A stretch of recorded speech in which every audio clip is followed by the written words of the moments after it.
Buenas tardes, el día de hoy hablaremos sobre glaucoma del curso de Farmacología General de la Facultad de Medicina Humana de la Universidad Peruana Los Andes.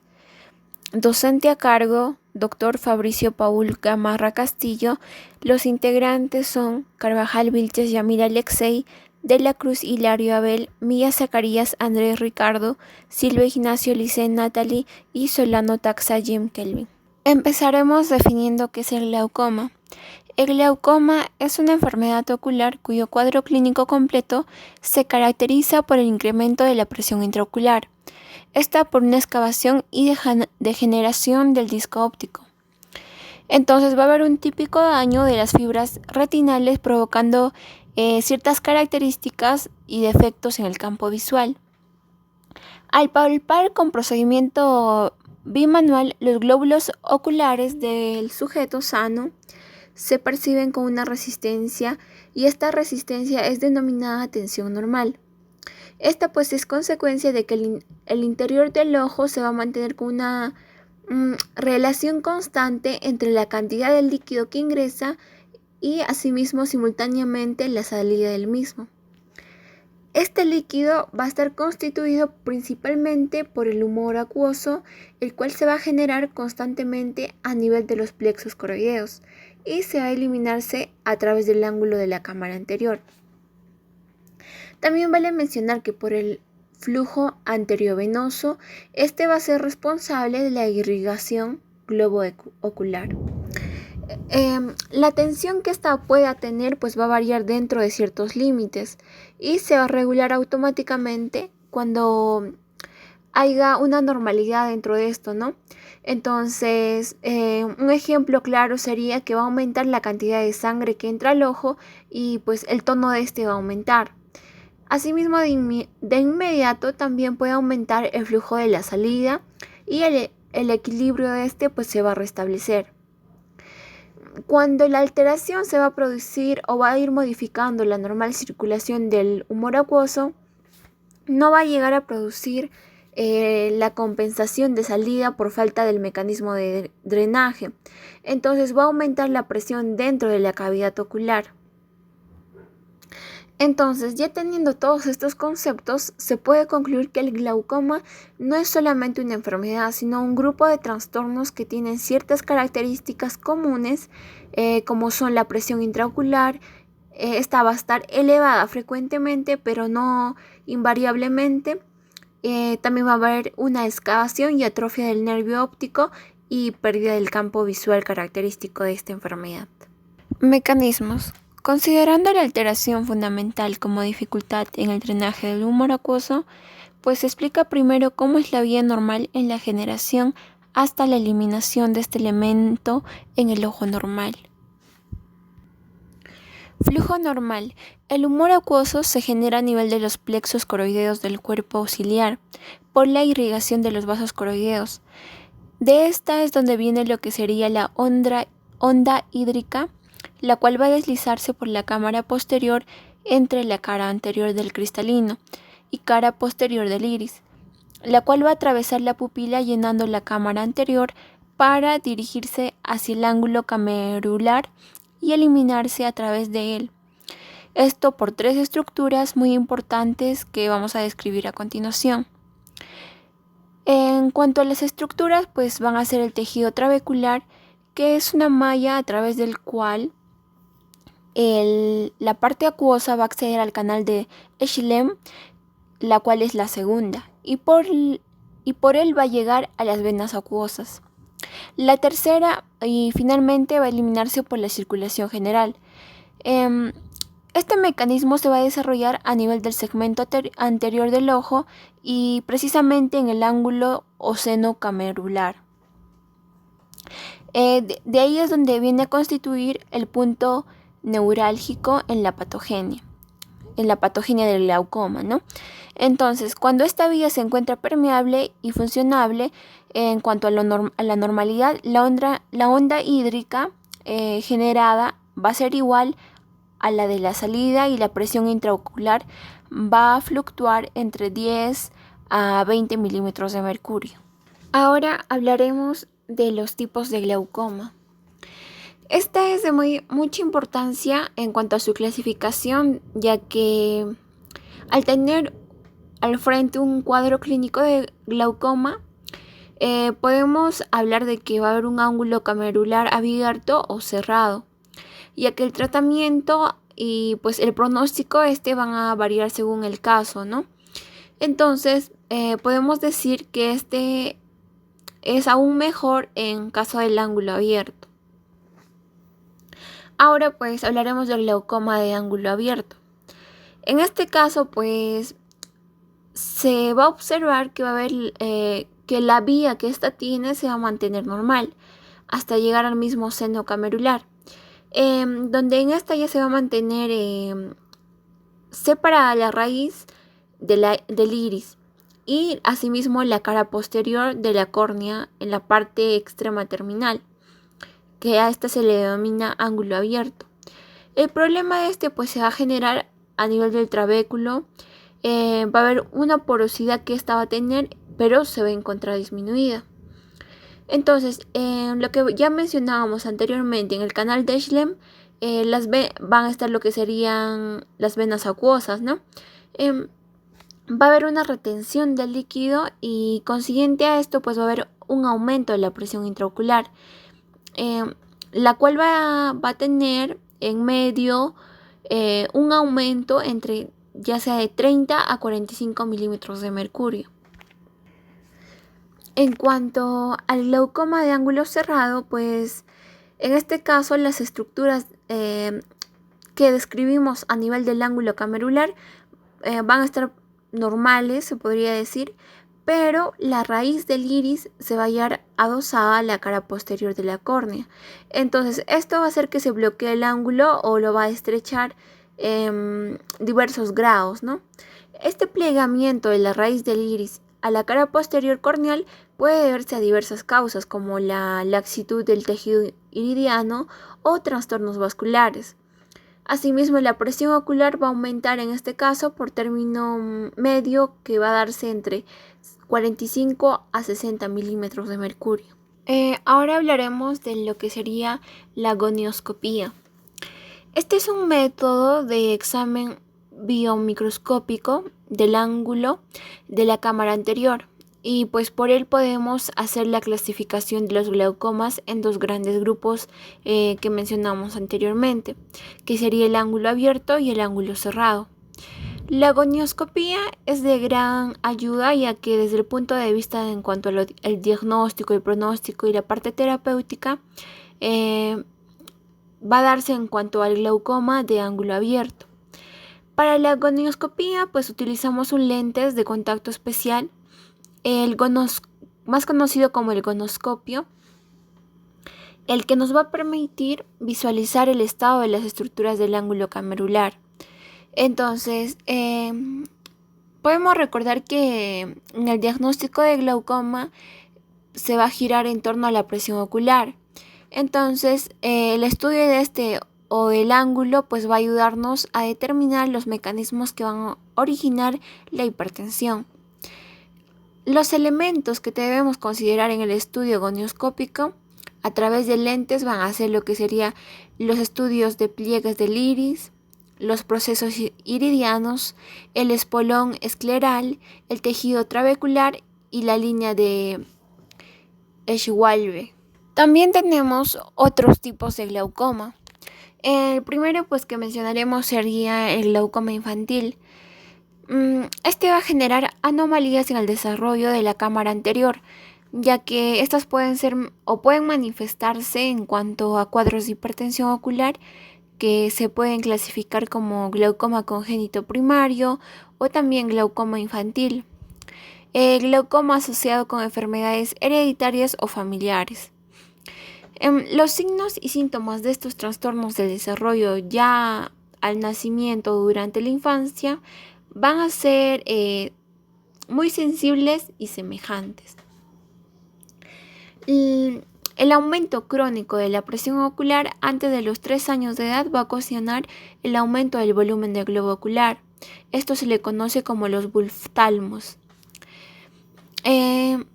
Asimismo, va a haber alargamiento de los diámetros corneales. Esto puede darse con una ruptura de la membrana elástica que se conoce como descendment. Puede haber un edema difuso de las capas corneales por inhibición con formación de leucoma total. En estos tipos de glaucoma, pues hay alteraciones congénitas a nivel del ángulo camerular, la cual va a condicionar que el tratamiento sea exclusivamente quirúrgico, tratando de crear vías de drenaje al humor acuoso. Bien, ahora continuamos con lo que sería glaucomas secundarios. Pues ya de modo general los glaucomas secundarios son causados o son asociados a varios cuadros o factores, ¿no? Ya sea por inflamación, traumas, hemorragia, tumores, agentes físicos o químicos. Un ejemplo claro pues sería el glaucoma inflamatorio. En esta va a haber una inflamación ocular que se le conoce como uveitis, la cual va a tener una condición de hiperemia de las estructuras oculares. Asimismo, va a haber una generación de células de inflamación en los tejidos afectados y en el humor acuoso. Va a darse un incremento de la formación del mismo. También va a aumentar el contenido de proteínas y macrófagos, los cuales se van a acumular en la zona trabecular y pues va a haber un bloqueo, ¿no? A causa de esto. Puede ocasionarse también la formación de sinequias entre el iris y el cristalino. Cuando ya llega a ser un total de 360 grados, pues va a ocasionar una seclusión pupilar. El acuoso pues va a aumentar en cuanto a secreción y va a dificultar su eliminación con un aumento de la presión. El tratamiento de este cuadro pues va a provocar una rápida y precoz dilatación pupilar en los casos de inflamación iridiana o ciliar.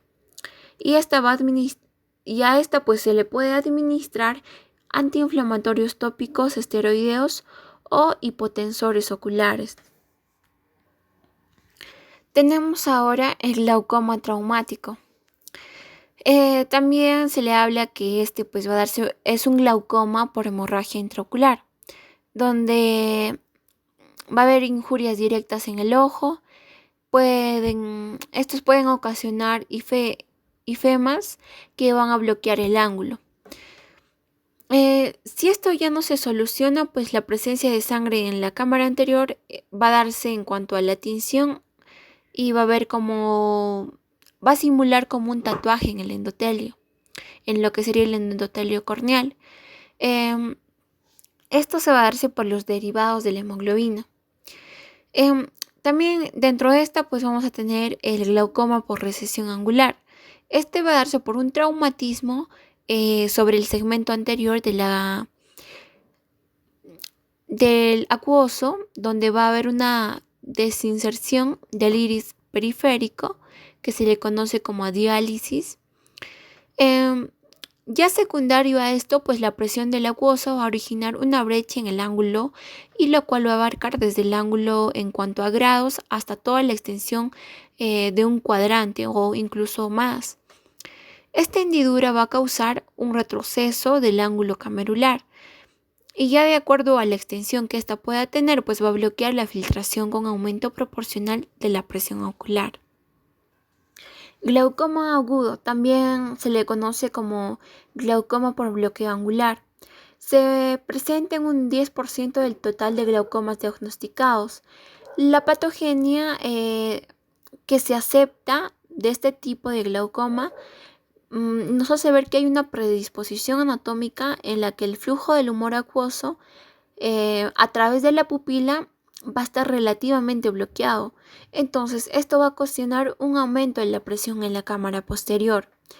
Entonces, ya el ojo con predisposición a desarrollar glaucoma agudo va a presentar una cámara anterior estrecha, menos de 2 milímetros de distancia entre la cara posterior de la córnea y la cara anterior del cristalino. También usualmente el diámetro corneal va o suele ser menor que el promedio, y casi siempre se trata de ojos hipermétropes, ¿no? Ya con el pasar del tiempo, con la edad, pues el cristalino va a aumentar de volumen y se va a desplazar hacia adelante, con lo que la cámara anterior se va a estrechar aún más y pues el resultado del desplazamiento del iris hacia adelante, ¿no? Ya en estas circunstancias, pues todas las condiciones están dadas para la presentación de un episodio de glaucoma agudo. Ahora tenemos lo que sería el glaucoma facogénico. También está dentro de los tipos de glaucomas. En esta se va a presentar que el cristalino va a tener una patogénesis en cuanto al glaucoma y pues esta se va a darse en varias formas. Puede darse mediante una catarata madura, donde un ojo va a tener, digamos, una marcada estrechez de la cámara anterior. Esto va a ocasionar un cierre angular con hipertensión por mecanismos de bloqueo pupilar. También tenemos el glaucoma facoanafiláctico, donde la hipersensibilidad en cuanto a las proteínas del cristalino y a consecuencia de esta pues se va a darse lo que sería la injuria del mismo y va a ocasionar inflamación que va a bloquear el ángulo. El glaucoma facolítico. Esta es una catarata hipermadura que va a filtrarse a través de la cápsula de las proteínas, la cual va a condicionar la formación de macrófagos. Y pues estos macrófagos que le van a estar fagocitando y van a bloquear mecánicamente el trabéculo. En síndromes como la aracnodactilia, o también conocido como síndrome de Marfan, va a haber una homocistinuria y pues también se puede presentar enfermedades como sífilis o un trauma ocular. Se va a producir subluxación del cristalino, consiguiente a esto pues un aumento de la presión ocular. También tenemos el glaucoma por exfoliación del cristalino, donde las partículas procedentes de la exfoliación de la cápsula del cristalino van a bloquear el tejido trabecular. El tratamiento para este pues es la extirpación ya del cristalino. Bien, continuando hablaremos sobre la tonometría. Esta es la medida de la resistencia del ojo al ser deformado por fuerzas o pesos aplicados sobre su superficie. En esta pues se va a medir la presión ocular, o sea la resultante de la fuerza, y en este caso lo que sería el tonómetro. Esta se va a aplicar sobre una superficie que va a venir a ser lo que sería la córnea. Tenemos los tipos de tonometría. La digital, en la tonometría por palpación digital se va a colocar al paciente sentado y con la mirada hacia abajo. Se va a aplicar suavemente el dedo índice a través del párpado superior entre el globo ocular y el reborde orbitario superior. En esta pues se va a ejercer ligeramente una presión fijada en el ojo. Luego con el índice de la otra mano se va a comprimir con suavidad el párpado al lado del primero. También va a haber una fluctuación de una vesícula líquida, ¿no? Normalmente la pared del ojo es poco depresible y elástica, y lógicamente para conocer el tono normal se necesita palpar muchos ojos de sujetos normales para adquirir la experiencia necesaria. Por identación. En esta se va a utilizarse como instrumento el tonómetro Lipo-Schütz como el más conocido y pues va a constituir el método más práctico y menos costoso para la determinación de la presión ocular. Ya cuando la tonometría se utiliza para la identación, se va a efectuar dentro de las buenas condiciones de preparación correcta mediante la anestesia corneal y cooperación del paciente. Los datos obtenidos son de mucha utilidad y pues son muy confiables. Sin embargo, hay varias fuentes que tienen un gran potencial de error. Una importante es la identación del vástago. Está dada sobre la córnea, la cual va a provocar cambio temporal del volumen del globo ocular. Como consecuencia de esto, pues va a haber una modificación real de la presión en el ángulo en algún grado del ojo, ¿no? Entonces, otro factor a tener en cuenta, pues es lo que sería la rigidez escleral, que es muy importante en cuanto a considerar la distensibilidad particular del globo ocular. Esta va a ser muy diferente en cada individuo. Por aplanación. Las limitaciones de la tonometría por identación son superadas por la aplanación, en la que se va a realizarse en la superficie corneal, donde no va a haber una identación, sino se va a aplanar una pequeña superficie en la cual se va a eliminar los factores de error de acuerdo a la apreciación que se puede tener en cuanto al cambio del volumen ocular. No va a haber influencia debido a las variaciones individuales de la curvatura corneal, y va a funcionar independientemente de la posible distensibilidad del globo ocular. Ahora hablaremos un poco sobre el fondo de ojo y el campo visual. En cuanto al fondo de ojo, pues las alteraciones que se puede apreciar dentro de esta, pues, o debido al glaucoma, va a darse en cuanto al aspecto de la papila óptica. Van a haber manifestaciones de cambios en el disco óptico, las cuales pueden variar de un paciente a otro de acuerdo a la severidad. También va a depender de la localización del daño de las fibras retinales. Estas fibras retinales pues van a estar muy comprometidas, y también al tipo de excavación fisiológica presente que va a tener antes del glaucoma o antes del desarrollo del glaucoma.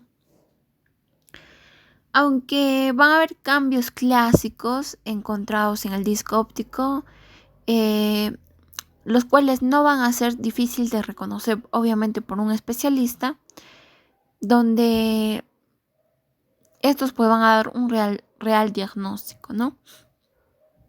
La primera y definitiva manifestación en el cambio leucomatoso es el borramiento del contorno de la excavación o la copa, la cual va a estar localizada generalmente en el margen superior inferotemporal.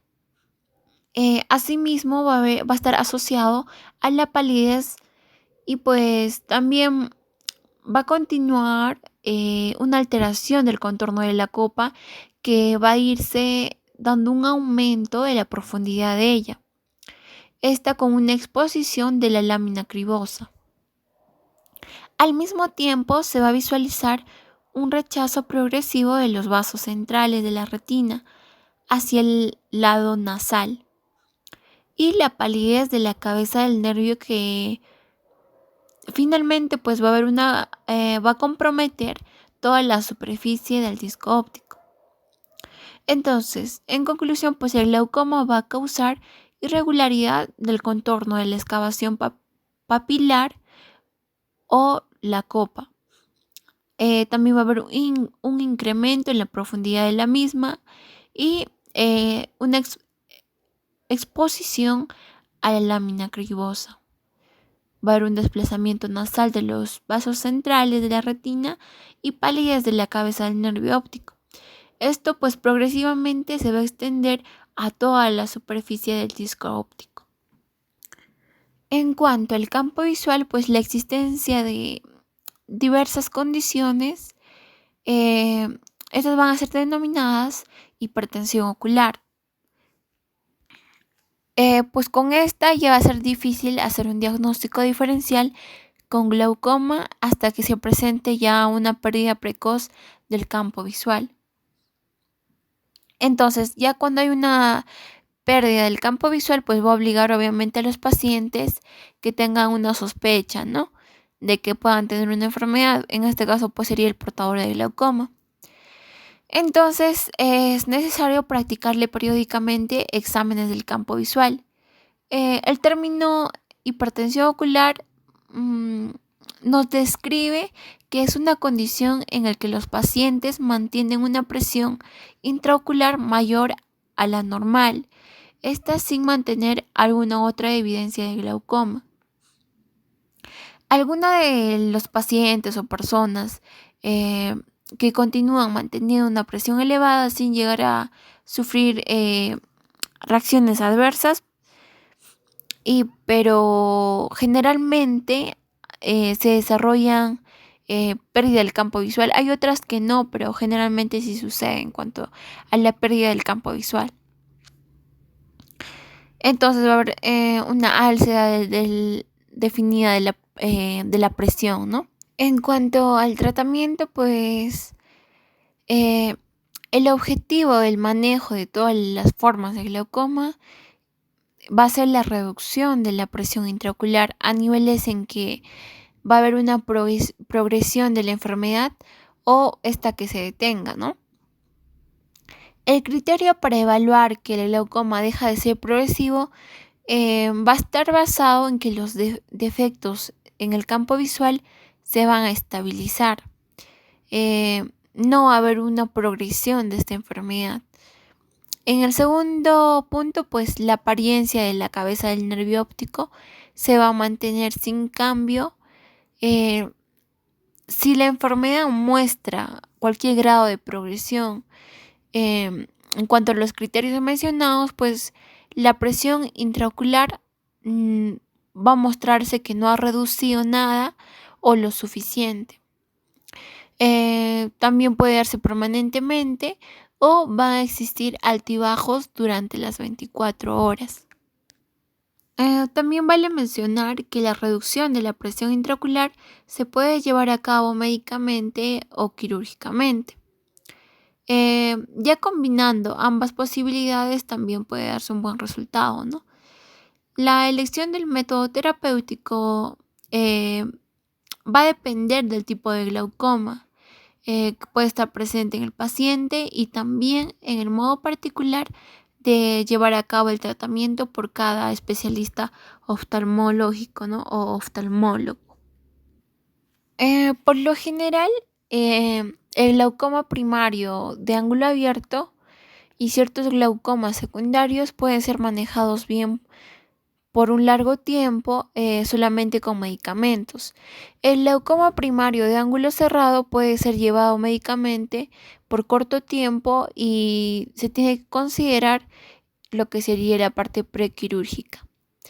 Así también ciertos glaucomas secundarios que pueden estar causados por procesos autolimitados son también llevados médicamente. El glaucoma primario de ángulo cerrado o glaucoma por bloqueo angular y los glaucomas facogénicos, ¿no? Estos van a ser generalmente o usualmente tratados quirúrgicamente, pero ni el tratamiento médico ni quirúrgico se encuentran libres de limitaciones y complicaciones. En la mayor parte de las formas de glaucoma, la decisión a escoger inicialmente pues puede ser la correcta. Es mucho más difícil la decisión de abandonar una terapia médica a favor de una intervención quirúrgica. Dentro del tratamiento médico vamos a tener los mióticos, que pueden estar la pilocarpina y el carbacol, los cuales van a ser agentes mióticos y donde ellos van a mimetizar la acción farmacológica de la acetilcolina y el neurotransmisor natural. También tenemos agentes anticolinesterácicos, que pueden ser la epinefrina y los beta bloqueadores adrenérgicos. También tenemos los inhibidores de la anhidrasa carbónica. En este grupo pues se va a incluir la acetazolamida, la diclorfenamida, etoxolamida y metazolamida.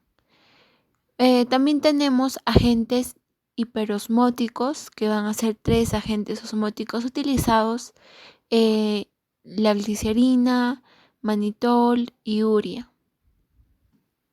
En el tratamiento quirúrgico, pues en cuanto a los glaucomas, esta se va a decidir ¿qué tratamiento va a llevar en cuanto al quirúrgico? Y el primer paso es conseguir o tener la presión exacta que ésta puede tener y pues el control más estricto aún.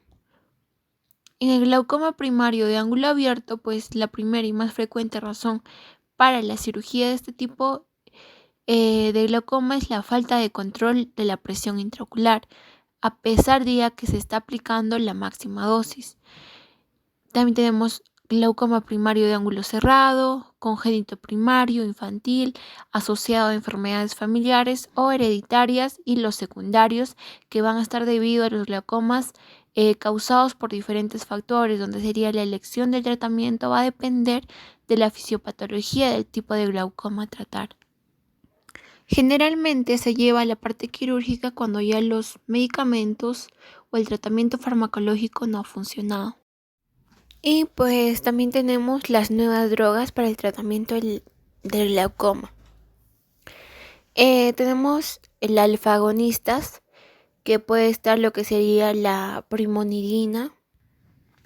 Este es un alfa-2 agonista altamente selectivo lipofílico, por lo que su vía principal de penetración es la córnea. Va a disminuir la presión intraocular en los ojos normotensos e hipertensos.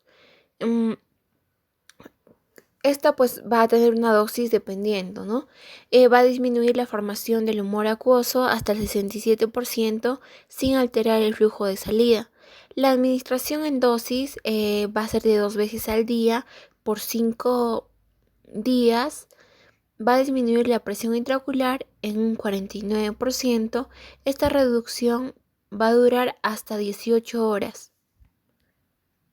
Una característica novedosa es la neuroprotección, que es el fenómeno por el cual las neuronas no van a ser dañadas y pues no va a haber un daño de estas, ¿no? Ningún daño de estas, ya que generalmente están en riesgo de morir por la liberación de mediadores tóxicos de las neuronas adyacentes a ellas. Entonces, esas van a ser protegidas y van a poder sobrevivir. La brimonidina va a ayudar a que las células ganglionares puedan evitar la muerte por apoptosis. También están lo que serían los análogos de la prostaglandina, lo que estaría la latanoprost. Este es un análogo sintético de la prostaglandina PGF2, el cual es muy potente y es un hipotensor ocular tópico, con escasos efectos colaterales sistémicos, y es un promedicamento altamente lipofílico, el cual va a disminuir la presión intraocular, incrementando la efusión uveoescleral del humor acuoso. Es efectivo en pacientes con hipertensión ocular o con glaucoma de ángulo abierto y glaucoma de tensión normal. Luego viene los inhibidores de la anhidrasa carbónica, donde estaría la dorzolamida, la cual va a inhibir a la enzima anhidrasa carbónica en los procesos ciliares y va a disminuir así la producción y secreción del humor acuoso, lo que va a resultar en una reducción de la presión intraocular.